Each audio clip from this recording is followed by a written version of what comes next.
You have some very useful operations, plus you have the extensible operation for anything that the designers hadn't thought of beforehand. Does it even make sense to think about an operational model for this new infrastructure? I think. Okay, so this brings us to, and I don't want to wear out my welcome here, but it brings us to this question of web services, which of course can be hocus pocus or can be useful. So what's really good about the web service concept is that the different parts compose. So right, you have the identity assertions down in the message, but you also have and then you can have the operations. So to me, what we by integrating identity with the web service architecture, it means that you can easily put on the operations. Now, what are the operations? Okay, so now there's all kinds of operations. Some of them would be financial transactions and this, that, and the other thing. But then there's a set of operations, and I think this is what you're talking about, that relate to identity. And so yes, I agree with you. We should be working on the sort of web service operations that would go with this claims infrastructure. Yeah, I agree. I wrote a little white paper internally. And I was thinking back to a time that you and I remember, I'm sure you remember as well as I do, and I think it was in March of '96 when Netscape announced the LDAP server, the Netscape directory server, and 40 companies jumped on that bandwagon. And there was a real momentum around that. And I've been trying to think in my own brain, is that one of the things that we need to do around some of these things like the operations or around some of the characteristics of what it is that we're trying to build, and get a bunch of 5 or 10 or 20 or 50 companies to jump on some kind of a bandwagon to help push some of this forward. Maybe that's one of the things we do need to do, because I see that evolution really from LDAP to be very similar to this evolution that we're going through right now with this set of technologies.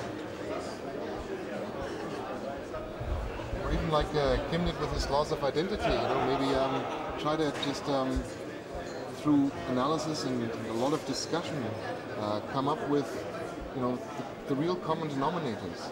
What we know from LDAP, for example, still stands today. It is very useful because of that operations, these operations that it has.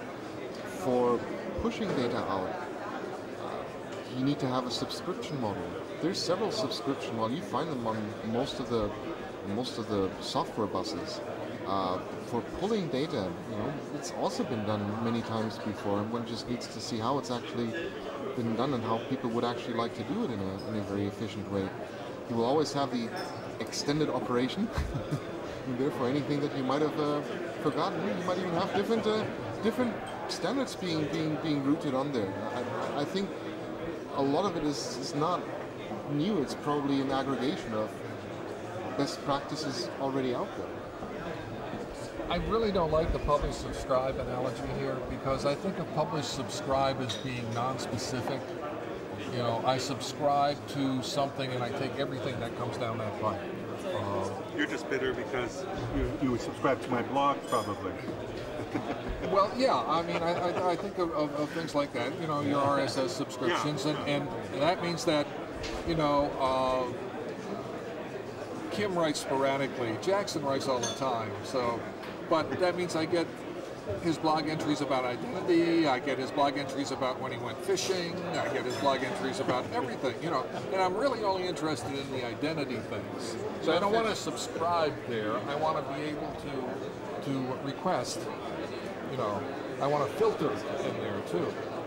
Relationship.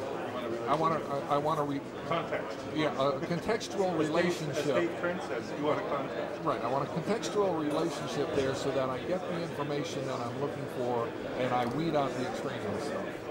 But the story is I should write more about fishing and my experiences with German food and these things. Perfect. Well, but is that actually incompatible? I like his fish. I like fishing too. But why wouldn't you just be able to subscribe exactly what you want? Just subscribe everything that deals with identity, or subscribe to everything that does not deal with fishing. content. So I don't know why this doesn't already work if you have categories. Supposed to, yeah. Maybe Duncan doesn't use it. But then I'm relying on his tagging. You know, and it's unfortunate, but I don't trust someone else's tagging either because they're going to. I mean, I also have a number of.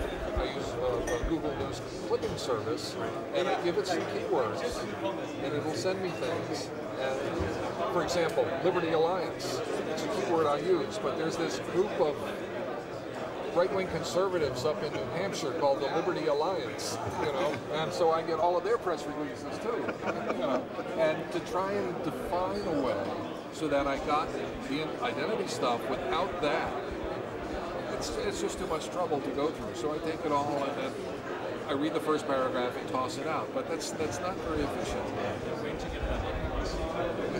Well, the other thing is, I think there's another point which, you know, we hear people talk about subscription around identity and so on, and, you know, to me, the way that subscription works on the web, at least, is fairly probabilistic. Yeah. So, you know, it's fine if you're getting news clippings, because if I miss one of Dave's stories, you know, my friends will all tell me, hey, you better go and read this story, right? So that the probabilistic characteristic doesn't matter, whereas with the identity data, it would be really, really important. So this is, you know, why we need not only subscription, but a means of countering the entropy, where information starts to what should I say, fall apart and decay. Decay is a good word. So, yeah, well, so that's a good... What is the half-life of identity information? Wow. But so that's one reason why we got to be careful of I agree with you. Be careful of the word subscription. So identity entropy is a new phrase out of this conference. Entropy. Right. Well, I don't. That's a new company. Yeah. Right. Exactly. And what was the other one? Someone said today they like the what's that disease with the things that fall off? Oh yeah, identity leprosy, which I used in my blog. I thought that was good. That was extreme. That was extreme. That's what I call extreme identity. So I like identity. And that's what claims have to be able to counter. Yeah. Right. Both by going along with the message and.